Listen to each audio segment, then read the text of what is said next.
and we've got intersecting chords theorem. And this theorem states that, say we've got two chords, two chords AC and BD, and they intersect at a point X. This implies that AX times CX is equal to BX times DX. And it doesn't matter if these points intersect internally or externally. Let's say AC and BD intersect internally at a point X, but externally they intersect at a point X prime. So by C2, proof 1, we've got ACB is equal to ADB. Similarly, we've got DAC is equal to DBC.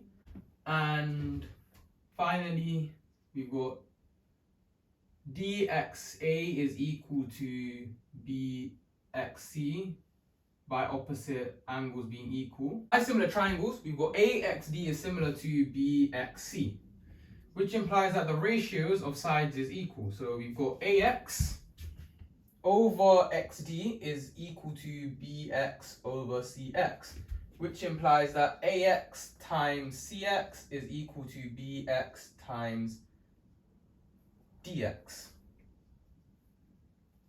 And we are done for the first proof. For proof 2, we've got this angle AX prime B is the same as DX prime C, correct? So AX prime B is equal to, I'm going to say this is CX prime D.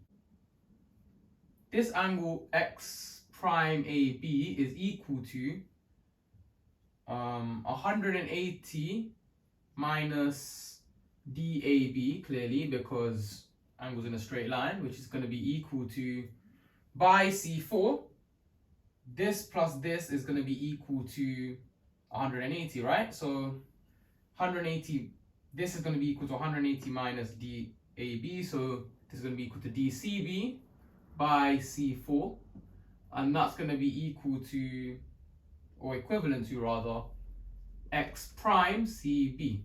Therefore, by AAA, similarity, and AA can only be a similarity, can only prove similarity of triangles, they can't prove congruence. This implies that we've got AX prime B is similar to CX prime D, and therefore we've got AX prime over X prime B being equal to CX prime over X prime D. And clearly that means AX prime times DX prime is equal to BX prime times CX prime. And, well, that's kind of the same thing as this, because we've got the two collinear line segments with a vertex, with two vertices on the circle. X prime times X prime D is equal to X prime B times X prime C.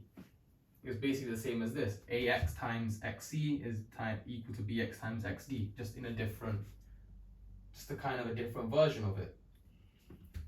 And so we've got this identity. And now for a proof of the converse, well, so this is saying we know that AX times CX is equal to BX times DX, or vice versa. So if I know that this times this is equal to this times this, and clearly as AXB is going to always be equal to CXD, and AX prime B is going to be equal to CX prime D, by the SAS similarity axiom, either AXB is going to be similar to DXC, AX over DX is going to be equal to BX over CX. To get AX times CX is equal to BX times DX. And AX prime B is going to be similar to the opposite way, CX prime D. And so that implies that ABX, or rather ABD, is equal to ABX is equal to DCX is going to be equal to, well, what's DCX going to be? That's just DCA. or ACD rather, just so you can see clearly that they're subtended by the same segment in the same arc. Therefore, by C2, A, B, C, D are concyclic, which means they all lie on the same circle. And a similar proof can be shown for this. So we've got A, B, X prime is equal to, what's this, C, D, X prime. And what's A, B, X prime? A, B, X prime is going to be 180 minus ABC. And that's going to be equal to CDX prime. Or what's CDX prime? That's just going to be CDA or ADC. And well, by C4 this time, A, B, C, D are all concyclic. They all are on the same circle. And so for the external intersection, you'd use C4. But for the internal intersection, you use C2, and both require the SCS similarity axiom. And just similar triangles, really.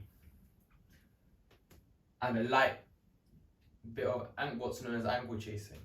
And so we proved our seventh circle theorem now, or seventh elementary circle theorem, known as the intersecting chords theorem.